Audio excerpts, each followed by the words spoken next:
Good morning, afternoon, or evening. My name is Shannon, and today we are going to be going over all of the books I read in February, and it's not a whole lot. I actually only read 5 books this month, and it's not like that's bad or like I would judge anyone else for the amount of books that they read per month, but I do set certain goals for myself, and I did not achieve those goals this month, so I'm a little disappointed with the amount of books that I read this month. But I did read some really good books this month, and I sincerely hope that March will get me out of this little slump that I've been in. Anywho, let's just get started. So, the first book that I read this month was Wait For It by Mariana Zapata.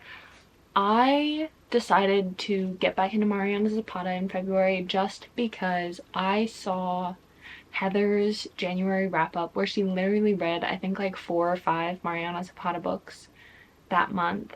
And I've really just been wanting to read a really slow burn romance, and so I decided on this one because I know that this Mariana Zapata book has kids in it, and I absolutely adore kids in books. I just always enjoy it. But this was definitely the right choice because I rated this book 5 stars. Both of the Mariana Zapata books I have read have been 5 stars. And so I think I may read some more of her sooner rather than later. But this book was so amazing. It is about Diana and Dallas. And Diana has just moved in right across the street from Dallas, whose younger brother is an absolute pain in the ass. Like, I hated him, and you will too if you read it. But Diana moves in across the street with her 2 nephews who she has sole guardianship over, and they are the sweetest boys. And Dallas is married at the start of this book. And I don't want you guys to get the wrong idea in that, because you guys know how I feel about cheating tropes, and I probably would have hated this if Diana actively broke up a marriage, but that wasn't the case. There was no cheating involved in this book, so like, don't be put off by that. But Dallas is the perfect man. I adored him. He was such a good book boyfriend. The way he treats these kids is amazing. He actually starts to form a friendship with Diana because of her older nephew who joins the baseball team that Dallas coaches.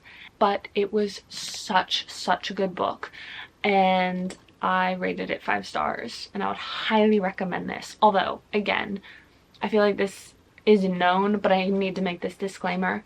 All of Mariana Zapata's books are so slow burn. Do not expect them to get together anytime soon. Not at the halfway mark. Like, it's usually pretty late in the game that the characters get together, so just be prepared for that. Next, I made a whole reading vlog dedicated to this video where I reread Magnolia Park's A Long Way Home. Oh my gosh, this was a rough ride. I read this as a plan to prepare for Magnolia Park's Into the Dark being released. I have yet to read Magnolia Park's Into the Dark because I am wildly scared to read that book, because I've seen a couple spoilers and I already knew that this was coming, but to see it play out, I think it will genuinely wreck me. And with my seasonal depression, I do not think that I could handle that right now. I think I will need to be in a very good place in order to read that book, and that's just not right now. But I absolutely adored this book. I gave it 5 stars again. I love everything about this book. I mean, I shouldn't say that because of the things that happen in the book, but I do love this book, these characters, with my heart and soul. I'm not ready for their story to be done. And Into the Dark is the last story from the Magnolia perspective in this series, and that alone, just not at all. No part of me wants this to be over. But I did really enjoy it. I made a whole full spoiler reading vlog on my channel of me rereading this if you would like a refresher before you read Magnolia Park's Into the Dark. So good. I'm so glad I reread this. My camera is flashing red. We're back. The next book I read was a book on Kindle Unlimited. I actually don't know who the author is, one second. It was Puck Happens by Haley Shore. I did not know what I was getting into when I started this book. I decided to read this book based on one quote that I saw on TikTok. The FMC is a skating coach for an NHL hockey team, and none of them are taking her seriously because A, she used to be a figure skater, and B, she's a woman, and they get into kind of this altercation where the guys are like, you aren't even that good of a skater, like, you can't outskate us, why would we take any advice from you? And she ends up getting into a race with one of the players and she beats him, and that is the reason why I started that book, because I absolutely love scenes like that. But that book is a very Wattpad book. I enjoyed it. It was great. It was a goofy, silly good time. I rated it 3 stars. There are grammatical and spelling errors in the book, so literally don't take it too seriously.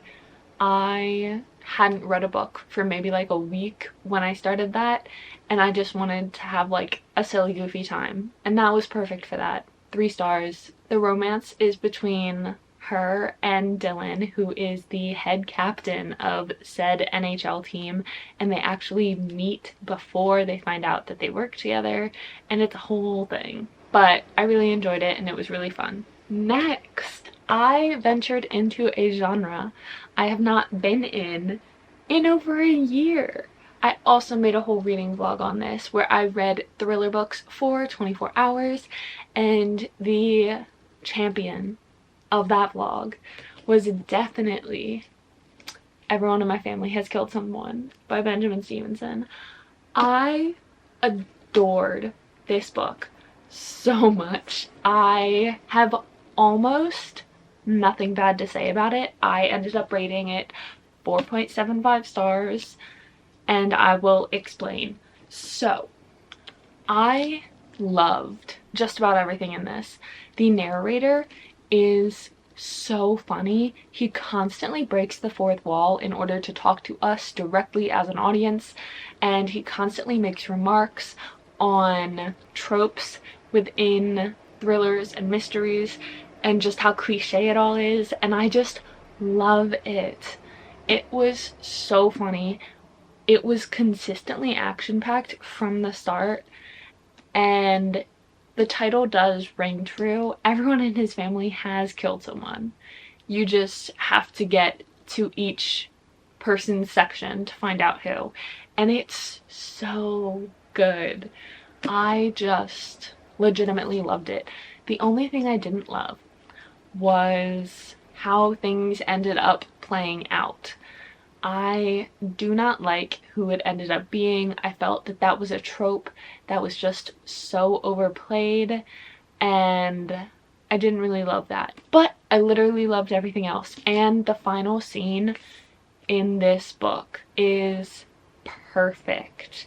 It was very Knives Out. It really felt like the end of Knives Out to me, where the detective like collects everyone in the room and like goes through the whole story. I really enjoyed it, and it really reminded me of Knives Out. So I've heard the Inheritance games compared to Knives Out a lot, but this honestly reminded me of it more. There are multiple murders.